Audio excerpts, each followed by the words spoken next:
Hello, I'm Neil, and in this video I'm going to talk about data, how we store it, where it's stored, and what we're going to do about the future. Let's get into it.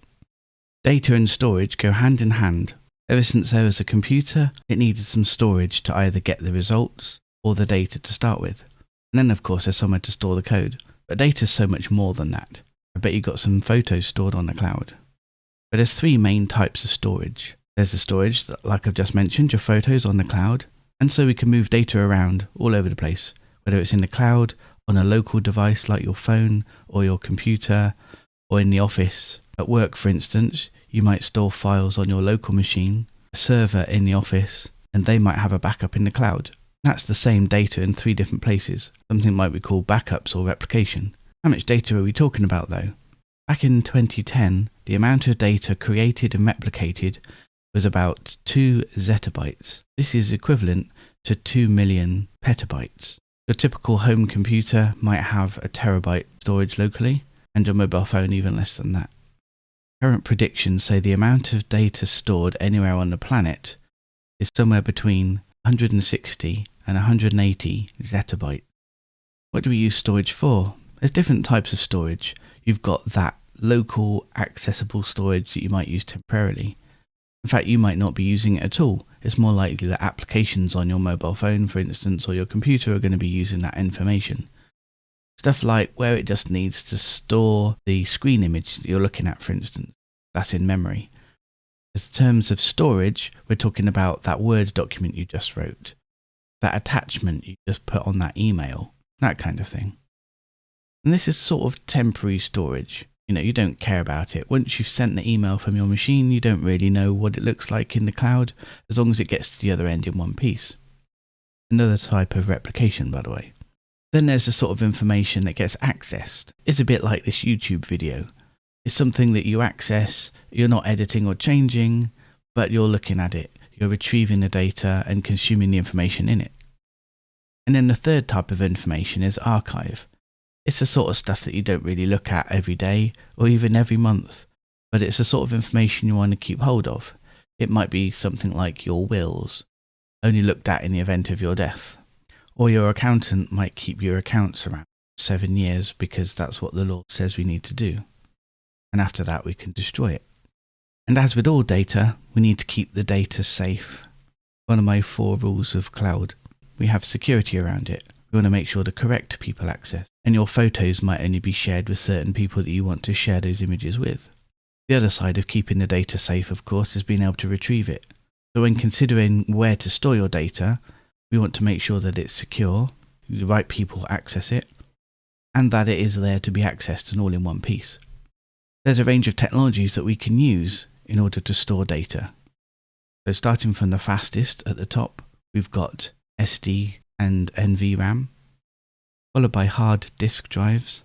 Then we've got good old tape storage and a couple of new technologies, 5D optical storage and DNA storage. If you're enjoying this video and want to see more content like it, please subscribe for updates when we make new uploads, a couple every week. And if you want more about me, I've written a book which is available on Amazon now. SSD and NVRAM.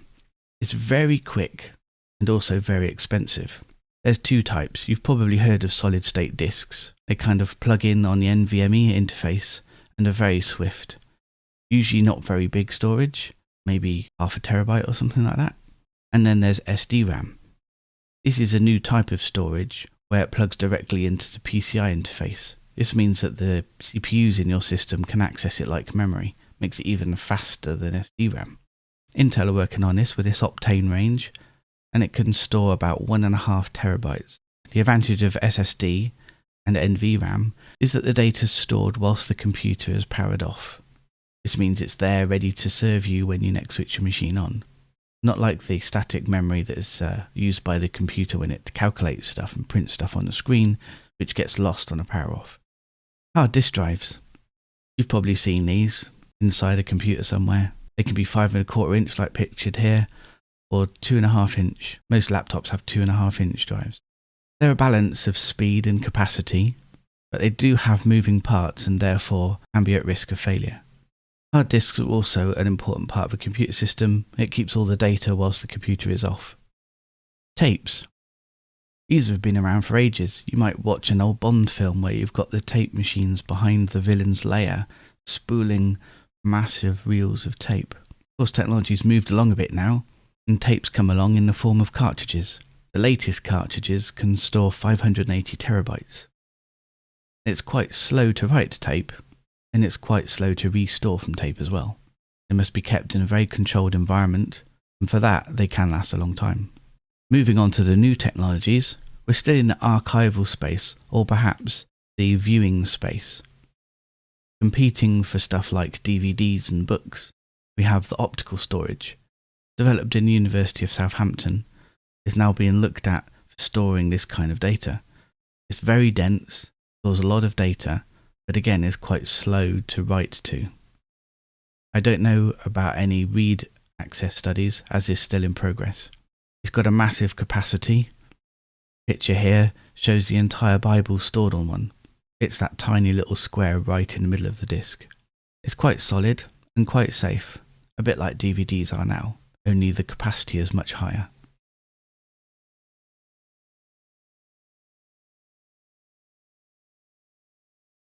And finally, have you heard about DNA storage? This has a very, very high storage density.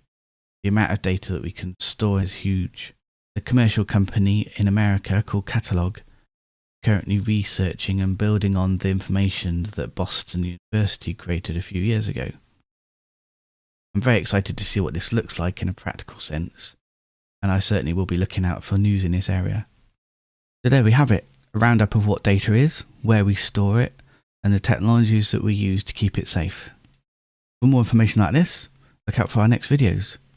Till next time.